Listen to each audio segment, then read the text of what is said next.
এই কৌশিক থামো। কি হইতেছে এগুলো? কে এটা মিতু? এর সাথে কেক খাইয়ে দিচ্ছ, আবার সেটা ফেসবুকে স্টোরি দিয়ে আমাকে হাইড করে দিচ্ছ কেন? হ্যাঁ, আরে উত্তর দাও না কেন? আমি তোমাকে সব কথার অ্যান্সার দিতে একদম ইম্পর্টেন্ট মনে করতেছি না। না ইম্পর্টেন্ট তো, অবশ্যই ইম্পর্টেন্ট, অ্যান্সার তো করতে হবে তোমার। এ ভাই কে তুই? জিজ্ঞাসা করো না ওকে কে আমি ওর। কেউ না তুমি আমার। ওর গায়ে আরেকবার হাত দেওয়ার আগে আমাকে মারতে হবে তোমার।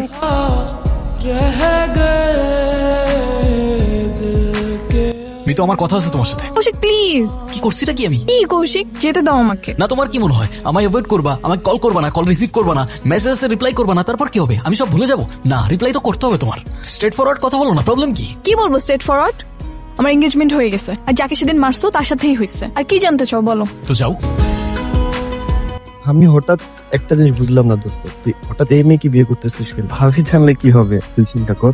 এই মেয়েকে বিয়ে করলে সাথে সাথে 50 লাখ টাকা ক্যাশ পাবো, নাইলে এই মেয়েকে বিয়ে করে কে?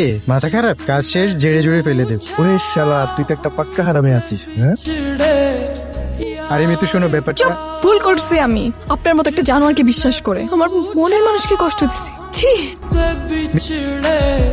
তুমি এখানে কৌশিক, আমি ভুল করে ফেলছি। আমি তোমার লাইফে ফিরে আসতে চাই। ফিরে আসতে চাও মানে? মতলব কি তোমার? আমি কি আরেকবার তোমার মনের মানুষ হইতে পারি না? না ভাই না, একবার ছোটবেলায় বুঝে গেছিলাম, আবার বড়বেলায় বুঝে গেছি। এখন ভার মে যাকে সব ভালোবাসাবাসি, এসব ভালোবাসা টালোবাসার ক্যারেক্টার আমার জন্য না বস। আমার জন্য আমার ক্রিকেট আছে, বন্ধুরা আছে, ভাই লোক আছে, ব্যাস এনাফ। বাই।